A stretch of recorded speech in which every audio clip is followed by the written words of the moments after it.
Welcome to EPG Pachala. This is philosophy. I am Dr. Venusa Tini from the Department of Philosophy, University of Hyderabad. The name of the module is Logical Empiricism and Philosophy of Science. The module is written by Dr. Kaushik Bhattacharya. Here basically we want to look at the development of philosophy of science, which has its origin in a movement called logical positivism or sometimes logical empiricism. And we can identify two groups of people who are actively involved in this movement. One is called Vienna Circle and the other is Reichenbach's Berlin School. These are a group of mathematicians, philosophers and scientists who are interested to bring about demarcation between what is science proper and what is not, like what is a pseudoscience. For this they have taken an approach called analytic approach in some sense, because or put it differently, linguistic approach. They want to consider the sentences of a scientific proposition, scientific language, and see whether a certain expression in science is meaningful or not. For example, by introducing this criteria, they want to eliminate metaphysical statements, and by saying that a scientific statement should be correlated with experience or observable facts, they are bringing this classification. They have introduced a rigorous method to bring this demarcation, and which is what we are interested to look at. What is this rigorous method? A method called verification. That is, how to verify that a sentence which is made in a scientific language is meaningful or not.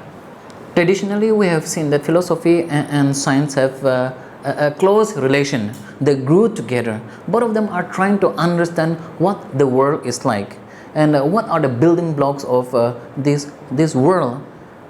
And so they were trying to explain the world of observation, the observable world, in terms of certain concepts or in terms of certain unobservable entities. They are trying to understand the nature of those unobservable entities. Let us take, for example, light. What is the ultimate nature of light? Is it a particle or is it wave? And they were trying to understand this theory of light.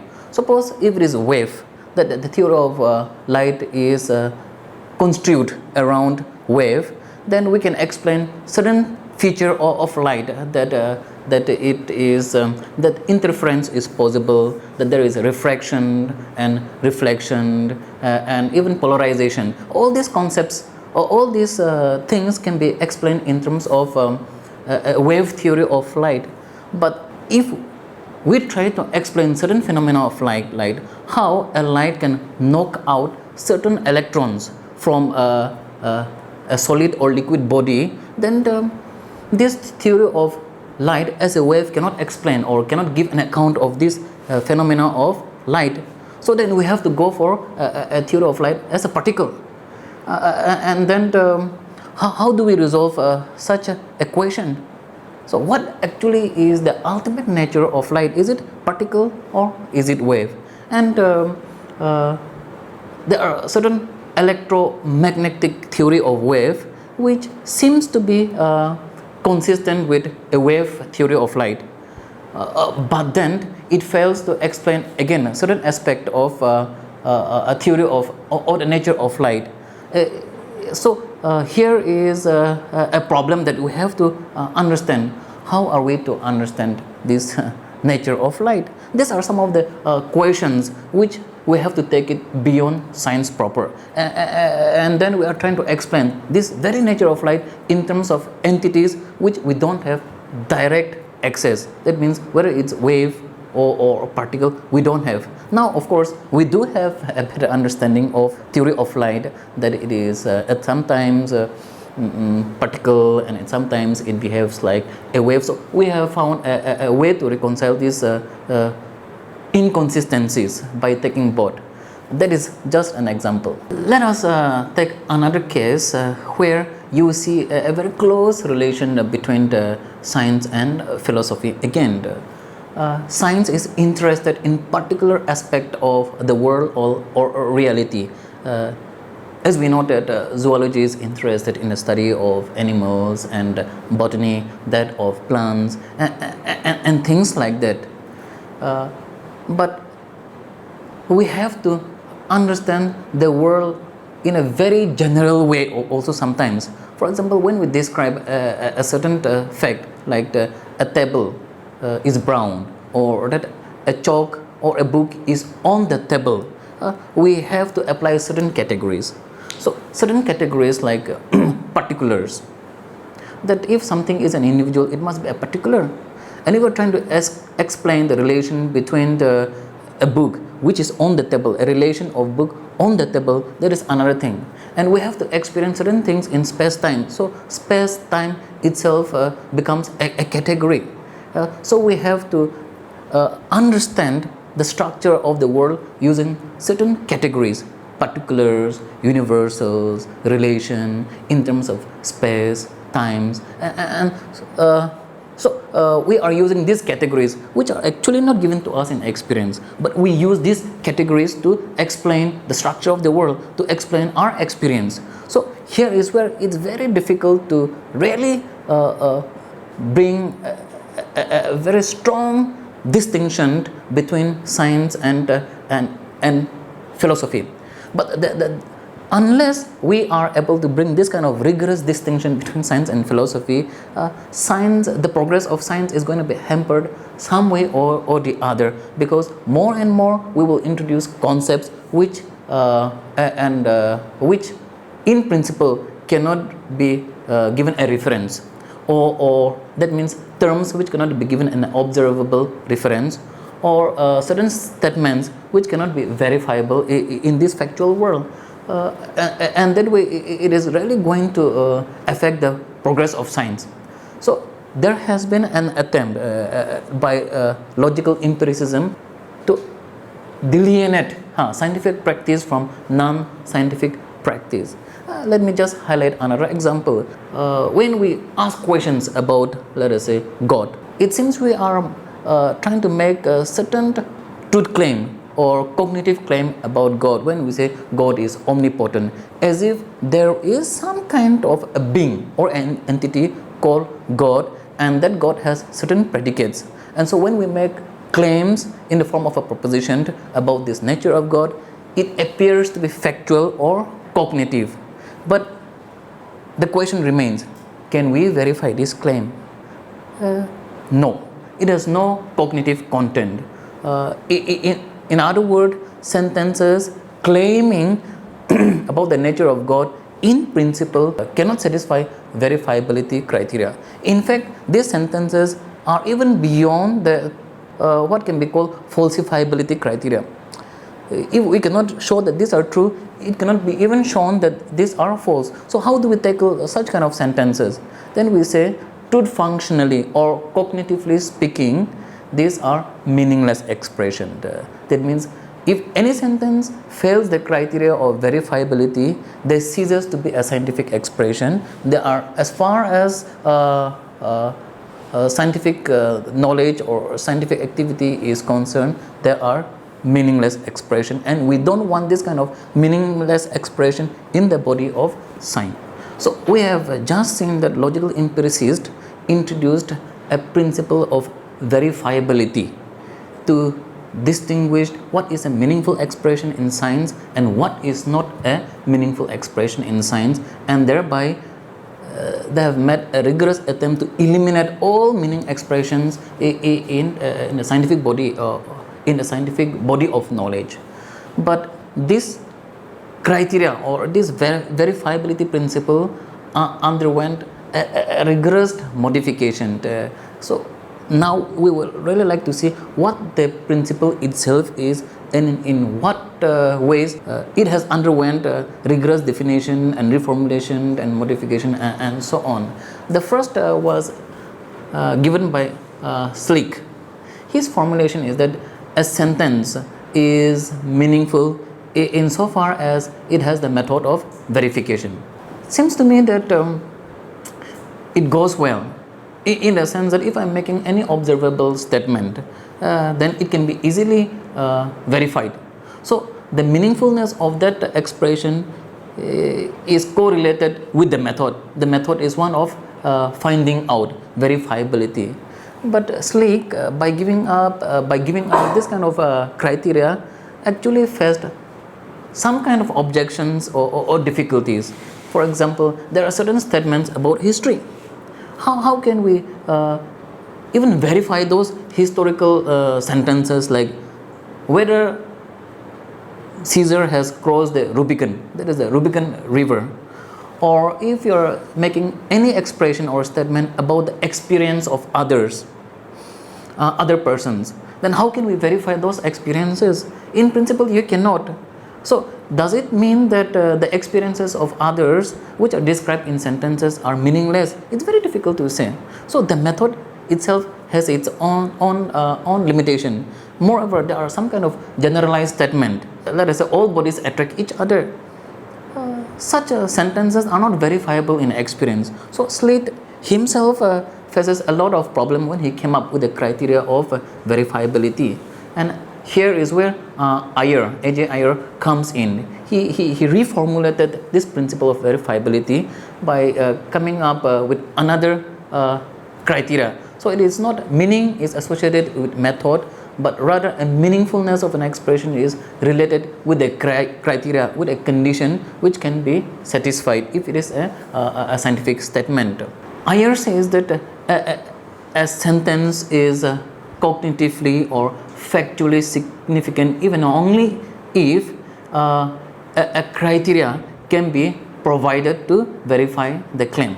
Now once you have this, you can make then you can tackle some of the problems of Slick, because you know a criteria, you know a condition, how a certain historical statement can be made true or false. Even the experiences of others by coming up with certain conditions or criteria can be determined to be true or false. Having encountered this problem, he modified his criteria again. He gave a weak version of the principle or the criteria of verifiability, that in principle it must be deducible. That means an expression should be deducible and that it should be testable. I mean, what do we mean by this? For example, let us take a context that all humans are mortal. That is a generalized expression, and if I can show that Mr. X is a human being, from here I can say that Mr. X is mortal. So the fact that Mr. X is mortal is a meaningful expression comes from the derivability factor. So this is meaningful insofar as it has been deduced from general statements in conjunction with some kind of sentences which are partly observable. So observable statement is involved. For example, that Mr. X is human is observable.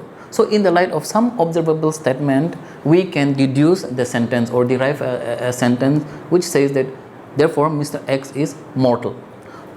So he tries to tackle this problem by slightly modifying the principle of verifiability, saying that I am not supporting the stronger one but the weaker one. His weaker or modified version of meaningfulness criteria has been challenged by Isaiah Berlin, saying that we can have a situation such that even if observable statements are derivable, certain statement will cease to be meaningless. For example, we add another sentence, the absolute is lazy, therefore this chalk is white. Now this is basically a form of argument called modus ponens, and this as a form of argument this is valid. In other words, the sentence that this is white, it can be verified. It can be verified that this is white, whatever it stands for, verified to be true or false. So that just because some observable statements are derivable in conjunction with certain other statements doesn't make those statements meaningful. For example, the absolute is lazy. From here, with the absolute is lazy and then some other observable sentence, we are deriving this dog is white. But because it is derivable, it doesn't mean that suddenly now the absolute is lazy has become meaningful. So he says that there must be a possibility to check the verifiability directly or indirectly of those sentences. If there is a possibility, then it becomes meaningful. For example, a sentence like the absolute is lazy, there is no way directly or indirectly to verify the claim of this one. So he modified a little more by saying that if there is a possibility, then we can say it is meaningful. So he come up with the idea of the example that I have mentioned before, that all crows are black. This particular thing is a crow and therefore it is black. There is in principle a possibility to show that the crow is black. So that possibility itself suggests that whatever we derive, therefore the crow is black, is meaningful. So the idea that in principle it is verifiable, that there is a possibility that it can be verified, and that is connected with a generalized statement, provides the meaningfulness criteria of a sentence. But there are further problems even after modification, because one brilliant logician and mathematician, Alonzo Church, has come up with a counter example, saying that there are certain things, there are certain logical expression, logical formulas. If you take it, you may be able to derive certain consequence. Rather, let me put it this way. You know that there are certain expressions which are true, which are verifiable, but taking this criteria of derivability in conjunction with certain other sentences, you cannot derive this particular sentence. But you know that in principle this is verifiable. The example need not be given, but the form of the logic is that there may be a compound sentence. Within that, that certain expressions which are observable in nature are not derivable. But if we put some other sentences, it becomes derivable. So the criteria that the meaningfulness of certain expression which is derived from a formula doesn't hold good. The criteria given by Ayer. So this criticism or counter example has been given by Alonzo Church. Now, what we are actually trying to say is this, that the meaning of the criteria of meaningfulness given by Schlick, given by Ayer, all fails the test. In a sense, it is not conclusive. There is no conclusive way or definite way of saying that this is meaningful and this is not. So all attempts so far to block metaphysical statements saying that they are not verifiable fails so far given by according to the criteria given by the logical positivist so far. Now in order to respond to challenges,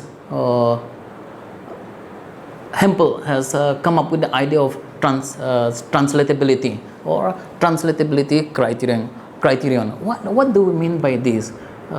Is that okay? In formulating scientific sentences or scientific propositions, we use certain terms. If only those terms can be correlated with some observational terms, then we need not come up with criteria or a method of verifiability, criteria of verifiability. But if only those terms which are used in the formulation of scientific sentences, those theoretical terms can be correlated with observational terms, then that scientific expression becomes meaningful. Let us take an example, that weight. What is the weight of this thing? Weight is not observable, no. but there is a mechanism by which we can translate this term into something experiential, practical, so we can quantify it. So we can take different measurement scales and then say the weight of this is this, the weight of this is this. So weight itself as a concept is not given to us in experience, but we have a method, we have a standard by which the weight of a certain thing can be measured. So measurability, and that measurability is actually observable in the sense that we can actually measure the weight of certain things. So if certain expressions, a theoretical expression occurs in a scientific formulation, then we can correlate with observable things. Like another example could be electrons, or there are certain things like mass or force which are not directly given to us in experience. We cannot see it directly, and therefore they remain as theoretical terms. But indirectly there is a way to correlate with experiment or observation. So if we can find that kind of mechanism by which we can translate so-called theoretical terms into observable terms, that is something which we can manipulate, which we can interfere, then it will be taken as scientific terms, and therefore there is a legitimate use of these terms in the formulation of scientific principles and laws. So the idea of translatability has been given by Hempel. In what way this idea of translatability help in solving the problems of logical positivist? It is said, for example, again we're so used to using the example of God.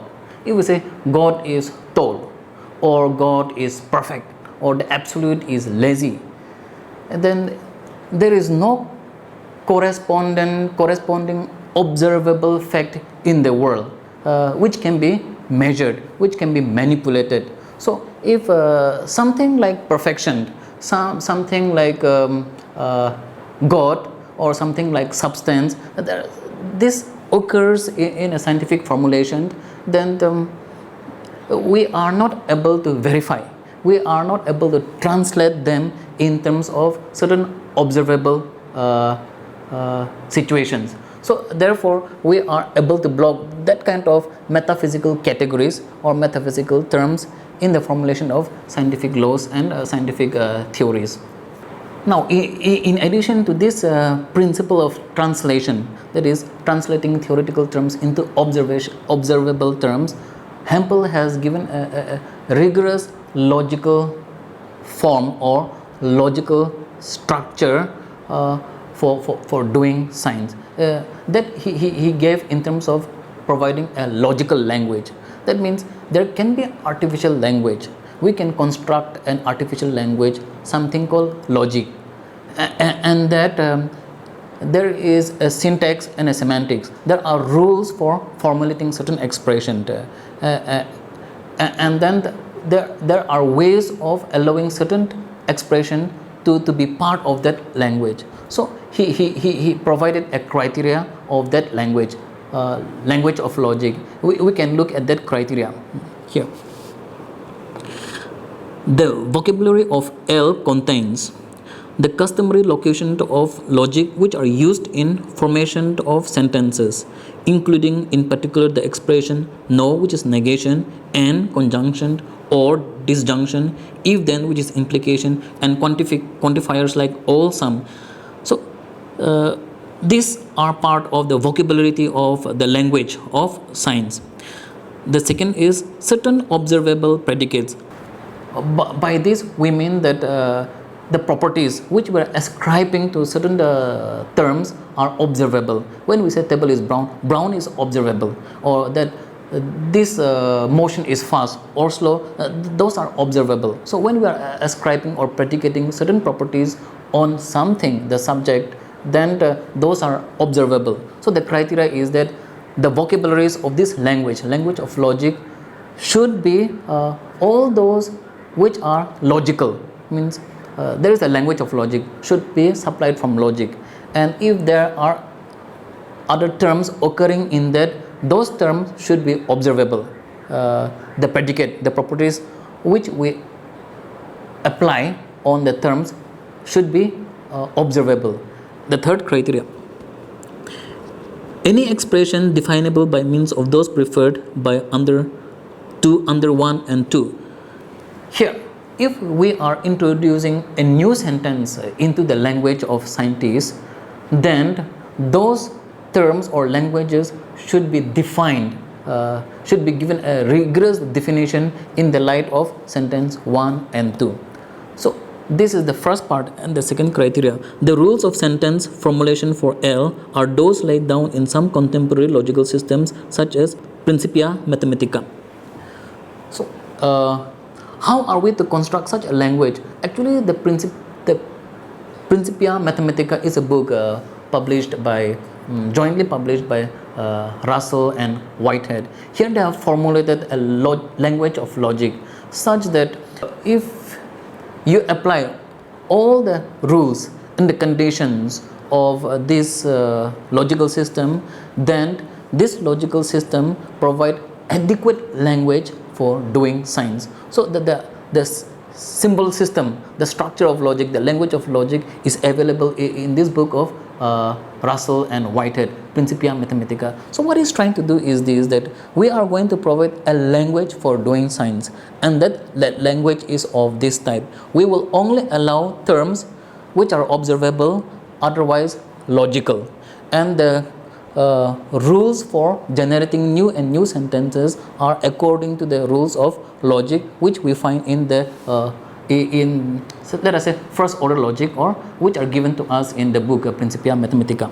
Now if we rigorously apply this in the scientific activities, then of course we cannot entertain a sentence like the absolute is lazy, because God is not a term, it's not a logical term, it is not even verifiable, it is not even observable. So likewise, if we introduce all these observable and logical terms into the formulation of a language of science, then all metaphysical sentences are abundant, means filtered. They cannot become part of the scientific expression term.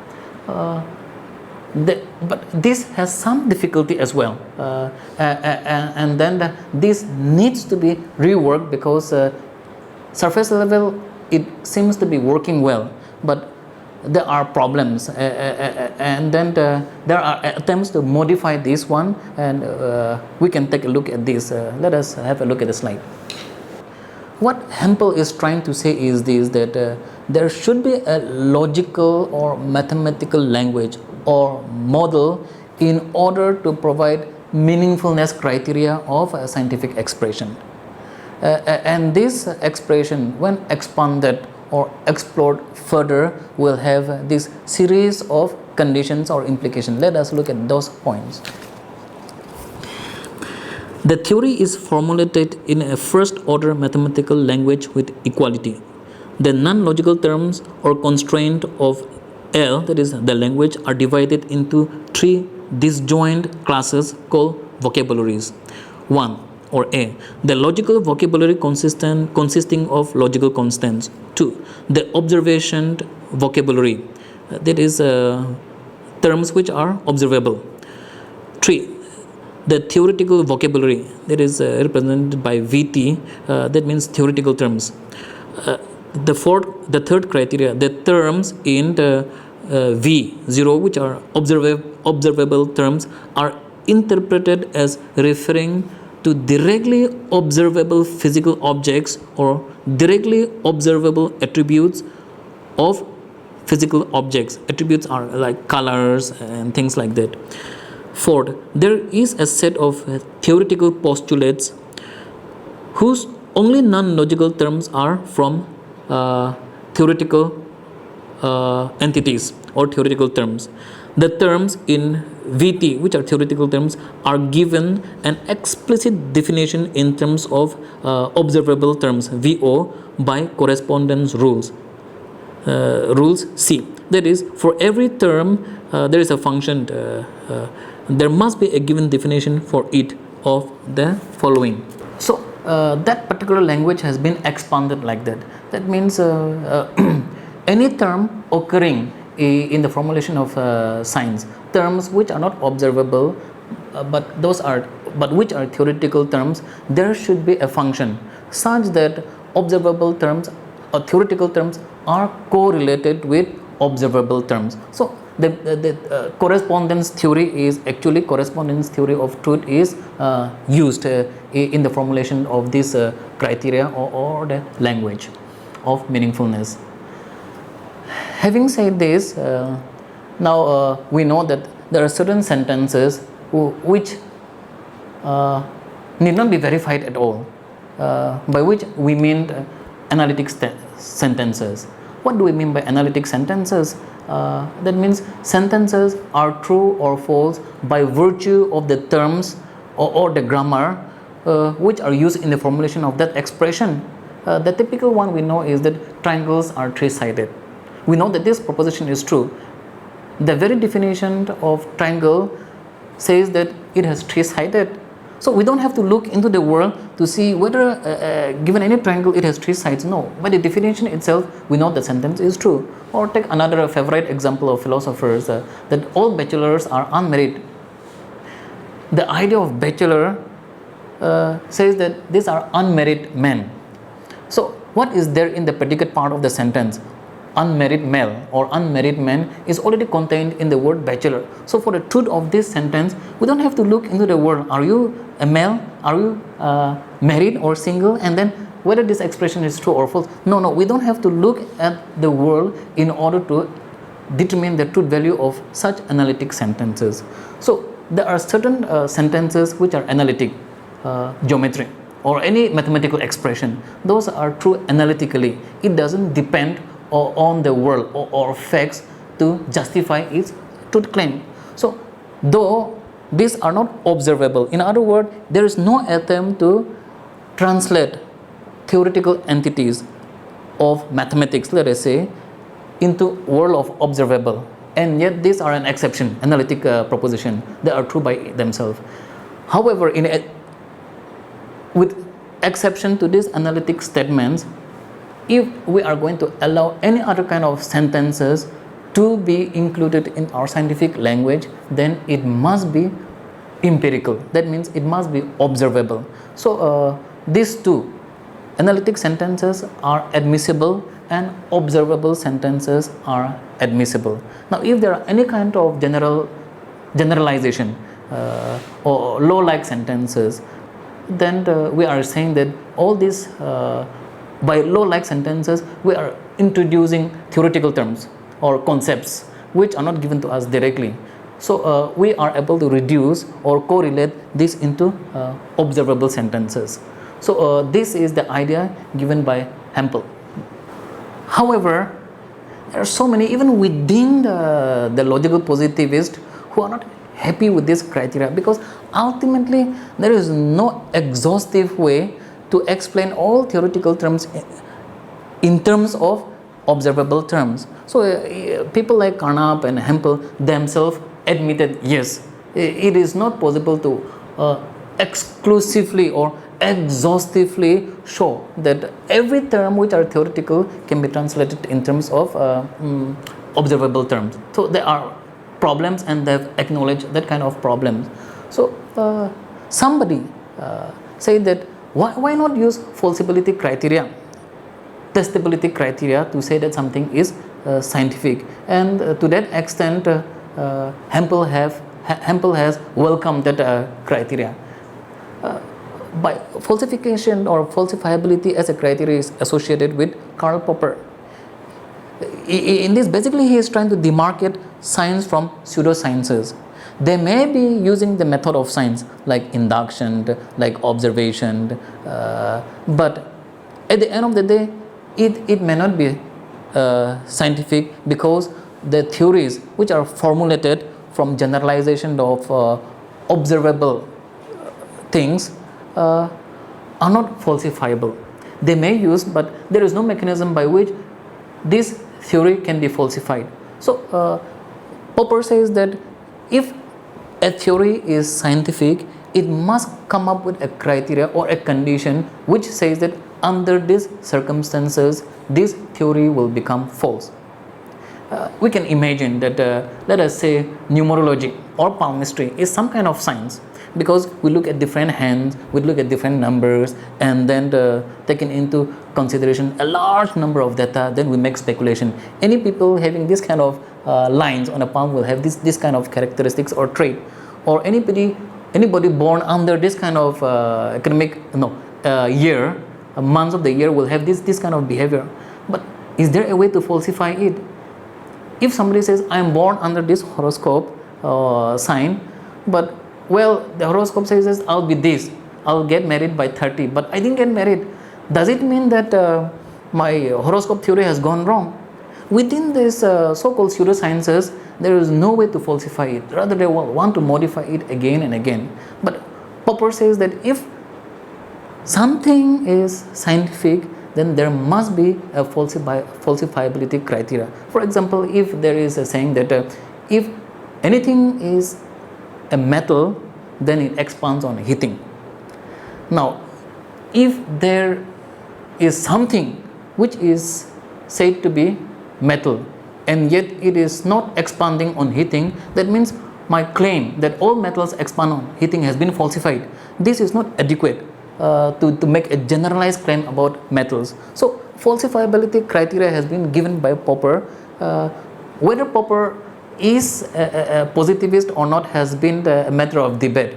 But the fact is that, or rather the point is that positivists, some of them like Hempel, have accepted this criteria given by Popper in order to make a distinction of science from non-sciences. Now we have seen that different criteria have been forwarded to define the meaningfulness of an expression in science, or the condition that should be satisfied to become a meaningful scientific expression, or the criteria of falsifiability has been brought in to make distinction between scientific statement and non-scientific statement. But in all this, there are a measure of arbitrariness, in that there is no absolute way to say that that this is scientific and this is not scientific because of this criteria. So all the logical positivists who are trying to demarcate science from non-sciences or pseudosciences have to some extent failed, and they've acknowledged that. But just because they have not been able to come up with a very definite criteria, does it mean therefore science is arbitrary? Does it mean that the principle of verifiability that they have given is somehow arbitrary? Here they don't want to say that it is arbitrary. The principle of verifiability itself, that anything to be meaningful must be verifiable. That statement itself is not analytic. It is not given to us in experience. So by the very criteria of meaningfulness of an expression given by logical positivist, the principle of verifiability is neither true nor false, and it becomes a meaningless expression. So these are some of the paradoxical situations they even face. But they say that that verifiability principle which has been given is not part of the object language. It is a meta rule, and not a proposition. So there is a difference between proposition and a rule, and saying this is a rule, and this rule actually help us to distinguish what is a proposition and what is not. So in that way, some of them are even saying that generalized statements, laws of science, are not to be treated as a proposition which are true or false.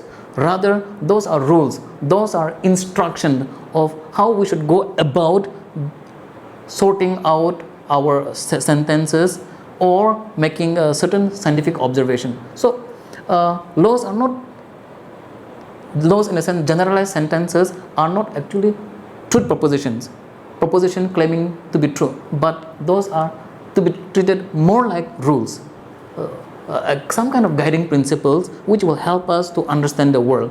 So it has no truth value. Some of them responded like this, And even in close connection with that idea, the verifiability principle, which is not analytic, which is not observable, therefore, according to them, it is a meaningless expression, but they say it is to be treated more like a rule. And this rule helps us to distinguish what is actually consistent and inconsistent within the body of science.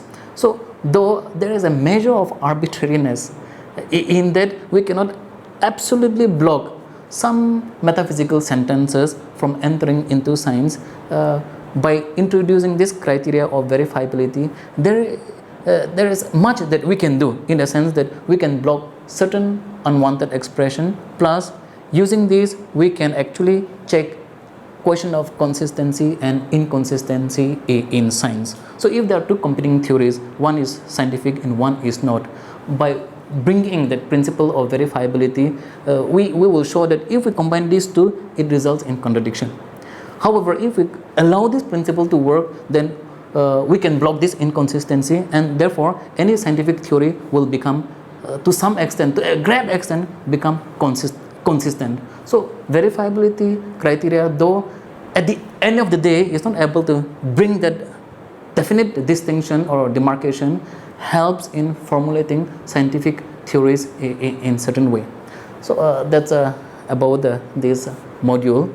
So what we have done here is that to end up this module, we have said that philosophy of science in the initial stages of development is articulated by a logical positivist or logical empiricist, and they did this by coming up with the criteria of meaningfulness, and that meaningfulness criteria is called verifiability. The criteria itself has undergone rigorous definition and modification. We have just seen that within the positivist scientists themselves, they have accepted, rejected, modified, and even at the end of the day, they are all saying that yes, we have failed in providing the ultimate criteria. But then they are saying that we have contributed something in the development of philosophy of science, and that their contribution cannot be just brushed aside, because just on the ground that they have not given us a complete or a definite criteria. So to that extent, we can say that though they have failed in their attempt, they have actually contributed a lot to the development of philosophy of science. So even if after the rejection of the criteria, their suggestion is actually useful still in the development of philosophy of science.